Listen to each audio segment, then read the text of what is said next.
ആത്മഹത്യ ചെയ്ത കോൺഗ്രസ് നേതാവ് എൻ വിജയന്റെ മരുമകൾ പത്മജയ്ക്കെതിരെ സൈബർ ആക്രമണം. പത്മജ ബത്തേരി പോലീസിൽ പരാതി നൽകി.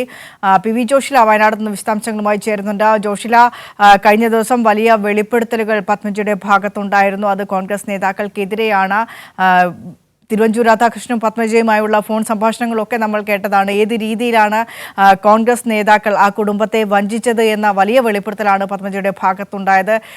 അപ്പോൾ തന്നെ പ്രതീക്ഷിക്കാം സൈബർ ഇടത്തിലെ കോൺഗ്രസ് പ്രവർത്തകർ ഏത് രീതിയിലായിരിക്കും ഇതിനോടൊക്കെ റിയാക്ട് ചെയ്യുക എന്നത്.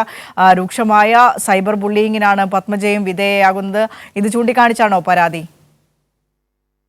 തീർച്ചയായും വിനിഷ, ഇപ്പോൾ എൻ വിജയന്റെ കുടുംബത്തെ നേരിട്ട് ആക്രമിക്കാനുള്ള ശ്രമമാണ് പല ഭാഗങ്ങളിലായി കോൺഗ്രസ് നടത്തിക്കൊണ്ടിരിക്കുന്നത്. ഇന്ന് ഉച്ചയ്ക്ക് ബത്തേരിയിൽ നടത്തിയ വാർത്താ സമ്മേളനത്തിൽ ബത്തേരി അർബൻ ബാങ്കിന്റെ ഭാരവാഹികൾ പത്മജയ്ക്കെതിരെയും അതായത് എൻ വിജയന്റെ കുടുംബത്തിനെതിരെ പോലും ഭീഷണിയുടെ സ്വരത്തിലാണ് വാർത്താ സമ്മേളനം നടത്തിയത്. അവർ പറഞ്ഞത് ടി സിദ്ദിഖും AP അനിൽകുമാറും പറഞ്ഞത് കൊണ്ട് മാത്രമാണ് കടബാധ്യതയുമായി ബന്ധപ്പെട്ടുള്ള നടപടികളൊന്നും കുടുംബത്തിനെതിരെ എടുക്കാതിരുന്നത് എന്നാണ്.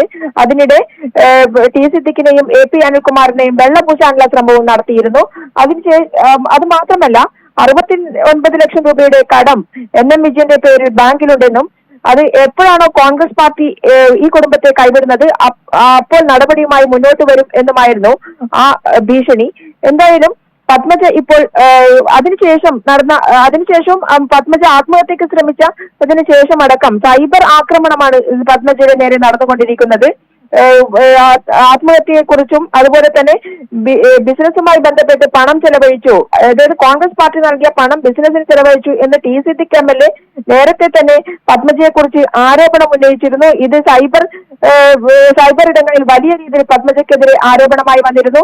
ഇതിൽ വേദനിച്ചാണ് താൻ ആത്മഹത്യയിലേക്ക് പോയതെന്ന് പത്മജ നേരത്തെ തന്നെ മാധ്യമങ്ങളോട് പറഞ്ഞിരുന്നു. താൻ ഒരു പണവും ബിസിനസ്സിനായി കോൺഗ്രസ് പാർട്ടിയുടെ ഒരു പണവും ഉപയോഗിച്ചിട്ടില്ല.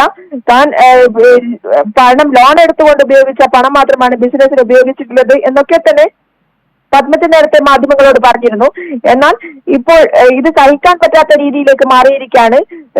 സൈബർ ആക്രമണം സഹിക്കാൻ പറ്റാത്തതോടുകൂടി ബത്തേരി പോലീസ് സ്റ്റേഷനിൽ പത്മജ ഇപ്പോൾ പരാതി നൽകിയിരിക്കുകയാണ്.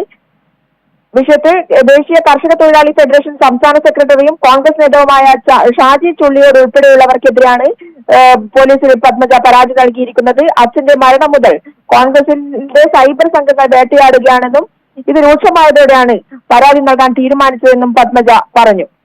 വിനിഷ.